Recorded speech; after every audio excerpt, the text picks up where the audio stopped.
Alors, on change de langue aussi. Et effectivement, je voulais vous proposer un petit regard, d'une part historique, mais d'autre part géographique.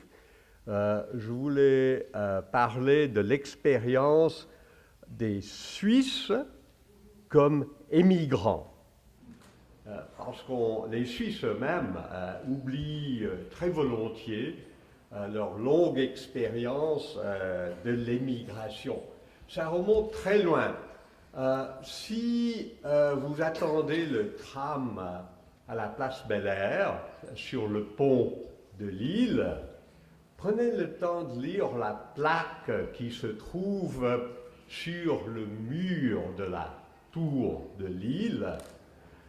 Cette plaque rappelle que un peu avant l'an 0, moins 58 si je me souviens bien, Jules César a démonté le pont de Lille. Pourquoi a-t-il démonté le pont de Lille? C'était parce que les Helvètes avaient décidé d'émigrer en masse dans le midi de la France. Voilà, les Suisses continuent à émigrer en masse tous les étés dans le midi de la France, mais ils rentrent chez eux à l'automne venu. Jules César, qui était responsable de l'ordre dans son pays, donc dans l'Empire romain, a voulu empêcher les Helvètes de faire ce voyage. Les Helvètes ont trouvé un autre chemin et il y a eu une bataille à Bibracte, Bibracte qui se trouve dans le Morvan, qui à son tour se trouve en Bourgogne, c'est assez loin d'ici. Et là, ils ont été obligés de faire demi-tour. Bon, l'habitude de la sortie militaire ne s'est pas perdue pour autant. Les mercenaires suisses ont pendant très très longtemps fait partie du paysage économique suisse. Il faut se souvenir que pendant très longtemps, au Moyen-Âge et pendant la Renaissance, les guerres étaient saisonnières. Les militaires étaient donc des travailleurs saisonniers à temps partiel. Et ils partaient de Suisse au moment de ce que les Africains appellent la soudure. N'est-ce pas? C'est très commode. On a mangé tout ce qu'on a chez soi et on attend la prochaine récolte qui mûrit. Et comme ça mûrit, il n'y a pas de travail à faire. Donc on a faim, on n'a pas de travail, on part. Évidemment, le pays hôte, on parle de l'accueil au pays hôte, est plus que mitigé. Parce que le métier du militaire, on le sait tous, c'est d'abord de bouffer ce qu'ils trouvent sur place, qu'ils volent, et puis ensuite de voler, de piller, etc., etc. Alors, combien furent les mercenaires suisses? Il y avait un mythe dans ma famille à moi, comme quoi un de mes ancêtres aurait été parmi les soldats suisses massacrés le 10 août 1792 aux Tuileries, où les mercenaires suisses défendaient le palais royal des Tuileries pendant la Révolution française. Alors, en tant que petit garçon, comme on m'a raconté cette histoire, j'ai voulu en avoir le cœur net. J'ai écrit à qui de droit, demander si c'était juste. Et la réponse que j'ai eue est celle-ci. C'est: on n'a pas gardé le nom des soldats. On a seulement gardé le nom des officiers. Donc, on n'a pas la moindre idée de si votre ancêtre soldat était là ou pas. Alors, vous voyez comme la démocratie n'est pas venue si vite que ça en Suisse. Ceci dit, le département fédéral des affaires étrangères dit que entre le 15e et le 19e siècle, il y a eu 1 à 2 millions de militaires suisses qui ont dévasté les pays environnants. À la Légion étrangère française seulement, ça a été fondé en 1831, et entre 1831 et 1945, il y a eu 50 000 Suisses, bien que le service étranger ait été interdit aux Suisses en 1848. Alors, illégalité, on connaît aussi.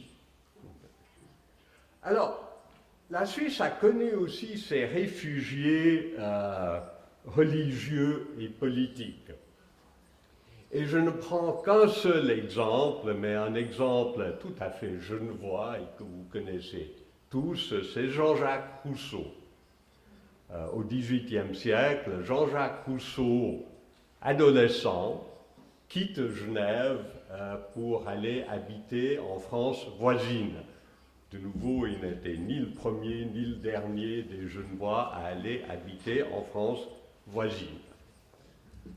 Ses écrits, notamment l'Émile sur l'éducation et bien sûr le contrat social, ont assez mal passé à Paris, dans les cercles officiels. Il a été menacé d'arrestation par le Parlement de Paris, et donc en 1762, il fuit la France, mais il n'ose pas rentrer à Genève, parce qu'à Genève, on détestait encore plus le contrat social, le régime genevois étant tout à fait oligarchique à l'époque.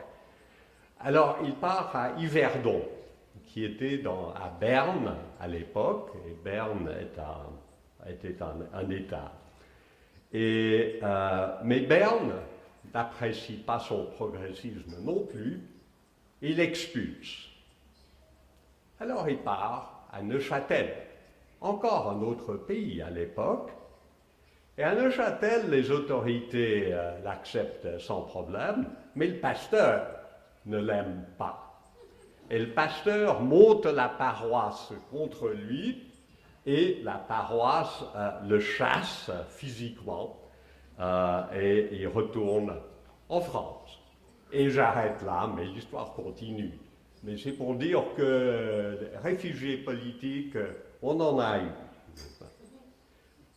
Alors prenons un autre chapitre de l'émigration suisse. Prenons par exemple, et c'est un exemple qui a toute son importance, les Allemands de Pennsylvanie. Pennsylvanie étant aux États-Unis actuellement, bien sûr. Et vous savez qu'il y a un dialecte qui se parle en Pennsylvanie qui s'appelle là-bas le Pennsylvania Dutch. En fait, c'est le Pennsylvania Deutsch. Et c'est en fait une variante du Schweizerdeutsch, n'est-ce pas? Parce que les émigrants qui ont colonisé la Pennsylvanie venaient en grande partie de l'Allemagne du Sud-Ouest, le Palatinat, d'Alsace-Lorraine et de Suisse.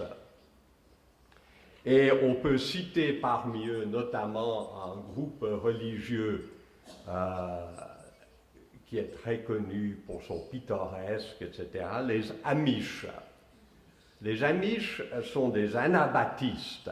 Les anabaptistes, j'espère qu'il y en a d'autres, les Quakers sont plus ou moins anabaptistes, n'est-ce pas? Je ne sais pas s'il y a d'autres dans la salle, mais les anabaptistes étaient détestés également par les catholiques et les protestants, donc persécutés par tout le monde. Et Jacob Ammann, un Bernois, et donc le fondateur des Amish, est parti se réfugier, pour raison de religion, en Alsace-Lorraine, où il a été rejoint, il faut dire, par d'autres anabaptistes, les Ménonites, qui sont mieux connus, Menno Simons était lui hollandais, donc c'est autre chose. Mais ces Suisses, donc réfugiés en Alsace-Lorraine, en sont repartis, notamment parce que les Français ont envahi Palatinat avec les suites qu'on imagine aisément. Ils n'étaient pas différents des mercenaires suisses quand ils étaient en campagne. Et donc, ils sont devenus de réfugiés de religion, des réfugiés de la guerre. Alors, certains sont partis effectivement en Pennsylvanie. D'autres sont partis en Irlande, parce que les Anglais cherchaient des protestants, même des anabaptistes, pour opprimer les catholiques. Donc voilà, c'était une autre possibilité. Mais revenons à nos Amish qui sont partis aux États-Unis. Alors, les Amish partagent avec les Quakers le fait d'être d'une part pacifistes et d'être d'autre part de refuser de prêter serment. Et pour cette raison, vous avez tous vu à la télévision, toujours aux États-Unis, les autorités adorent prêter serment, donc les gens qui ne prêtent pas serment, ça passe mal. À la fin du XVIIIe siècle, en ce qui était alors devenu les États-Unis, on avait introduit le service militaire obligatoire en plus, et plusieurs de ces Suisses de souche sont partis de nouveau se réfugier au Canada, invités d'ailleurs par le gouverneur. Donc voilà une autre forme de mouvement de réfugiés suisses. Ensuite, il y avait tout simplement les réfugiés économiques, si vous voulez. Et je commence avec la ville, on m'assure que la bonne prononciation, c'est Newbern. Newbern, Nouvelle-Berne, n'est-ce pas, qui a été fondée en 1710 par des Bernois, sous un noble bernois, Christoph von Grafenried. Il y avait aussi des Allemands du Palatinat avec eux. Ils sont arrivés dans une région qui évidemment était déjà habitée. Donc de nouveau, il y avait quel était l'accueil du pays hôte. Ben, l'accueil n'était pas très chaleureux non plus, on l'imagine bien.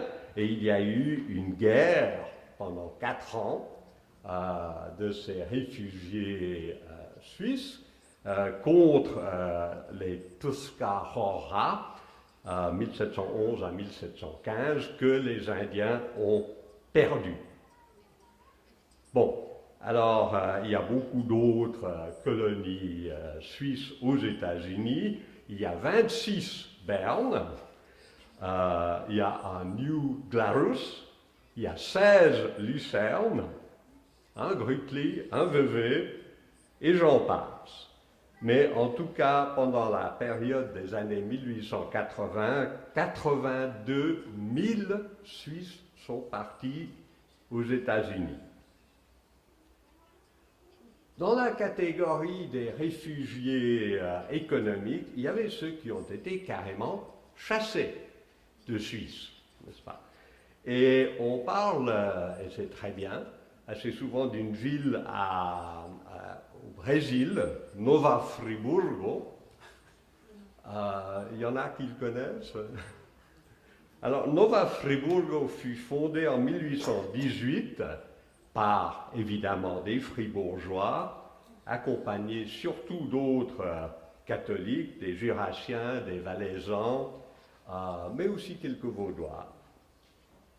Ils étaient invités par roi VI du Royaume-Uni du Portugal, du Brésil et des Algarves, je cite son titre, mais surtout, ils étaient chassés par les autorités communales de Fribourg.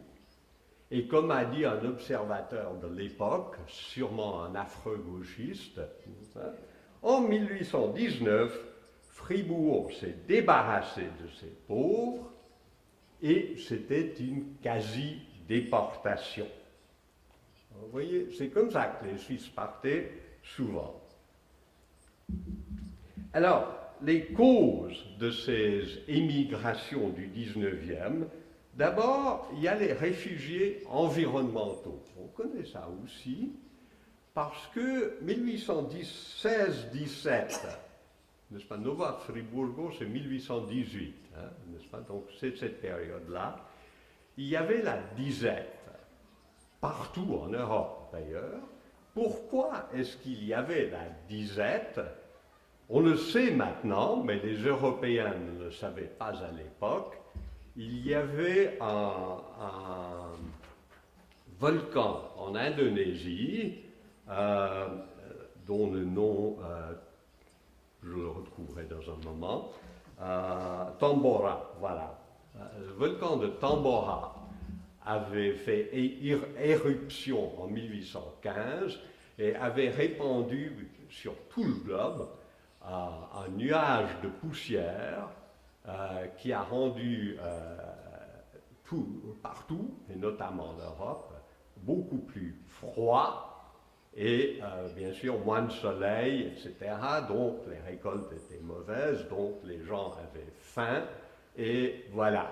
Donc les gens partaient, il n'y avait pas que les Fribourgeois, d'autres pays européens ont aussi connu une émigration à cette même époque à cause de ce volcan. Alors, 2000 Suisses partent pour Nova Friburgo, 300 meurent pendant la traversée de l'Atlantique, ça fait 15%, ce qui est tout à fait normal pour l'époque. On trouve des récits de nombreux bateaux d'émigrants suisses. Alors, ces émigrants, j'ai dit, ils ont été déportés, ils ont été chassés, on ne voulait plus les voir. Alors, évidemment, on payait le moins cher possible et on les entassait dans les bateaux. Les conditions hygiéniques étaient affreuses. Les épidémies se répandaient rapidement. Il n'y avait bien sûr pas de médecins, pas de soins de santé. De toute façon, ce qu'on donnait à manger était immangeable. Donc, vous voyez, donc 15%, c'est tout à fait normal. Et je vous signale, pour le mettre en contexte, que cette année, 2014, selon l'autorité européenne Frontex, qui s'occupe de la défense des frontières de l'Union européenne, il y a eu 124 000 migrants jusqu'à fin août, jusqu'à il y a 15 jours, qui ont traversé la Méditerranée, n'est-ce pas, surtout pour aller en Italie, en Grèce, en Espagne. Et sur ces 124 000 migrants, 1,5%, croit-on, sont morts. C'est nettement mieux que les Suisses qui partaient en Amérique. Quelle chance! Bon, passons à la disette qu'il y a eu. Là, la disette, c'était à cause du mildiou sur le pomme de terre, notamment, une maladie des pommes de terre. Il y a eu une autre disette dans les années 1850. Et donc, le canton de Glarus, plus quelques communes zurichoises et grisonnes, ont de nouveau décidé de se débarrasser de leurs pauvres. Et ils ont envoyé toute une flopée de pauvres de chez eux au Brésil. Ça tombait bien, n'est-ce pas? Parce que le Brésil avait interdit la traite des esclaves en 1850. 1855, il manquait de main-d'œuvre et notamment d'esclaves. Donc des travailleurs illettrés qui ne pouvaient pas communiquer avec là d'où ils venaient, n'est-ce pas, qu'on leur expédiait gratis, ça a arrangé très bien les esclavagistes. N'est-ce pas? Alors voilà, les Suisses sont partis faire ce boulot. L'ennui avec l'histoire que je raconte, c'est qu'ils se sont trompés à Glarus et ils ont mis dans le lot, par erreur, ou peut-être parce qu'il était gauchiste, l'instituteur du village. Et lui, il savait lire et écrire. Et le récit qu'il a fait, qui a été publié, est absolument étonnant, parce évidemment, il arrive avec tous ces gens, on les flanque dans une propriété agricole, et le propriétaire possède tout, n'est-ce pas? Il possède la police, il possède la poste, n'est-ce pas? Alors ce type savait bien comment écrire, mais comment faire sortir la lettre? Parce que chaque fois qu'il envoyait une lettre à la poste, on le déchirait, puisque c'était l'esclavagiste qui envoyait les lettres. Et finalement, il a trouvé des gens qui ont pris des lettres dans leur poche, et on a appris en Suisse ce qui se passait. On parle souvent, notamment cette année, le 150e anniversaire de la fondation de la Croix-Rouge, on parle souvent du document fondateur de la Croix-Rouge, c'était le récit d'Henri Dunant, souvenir de Solferino. Solferino était une bataille en 1859 dans le nord de l'Italie, et Henri Dunant passait par là. Pourquoi passait-il par là? Parce qu'il pourchassait Napoléon III, parce il sollicitait une concession d'eau en Algérie, en relation avec une compagnie à laquelle il était lié, la Compagnie genevoise des colonies suisses. Alors vous voyez, c'était un business, les colonies suisses à l'époque, et grâce à ce business, on a eu la Croix-Rouge, c'est pas mal.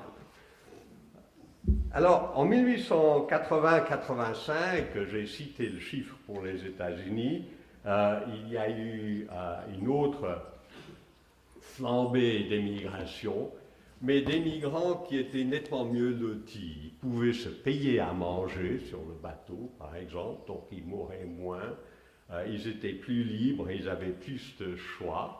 Et les Suisses sont partis un peu partout. Ils sont partis vers la Russie et les pays baltes, la Finlande, par exemple. Donc au nord, c'était surtout des éleveurs, bien sûr, les Suisses vachers. Et au sud, côté Odessa et compagnie, c'était des vignerons. On fait du bon vin là-bas, Géorgie et compagnie. Il y a eu 500 000 immigrés vers l'Amérique du Nord, du Sud, l'Australie, Nouvelle-Zélande, sur toute la période des 18e, 19e siècles.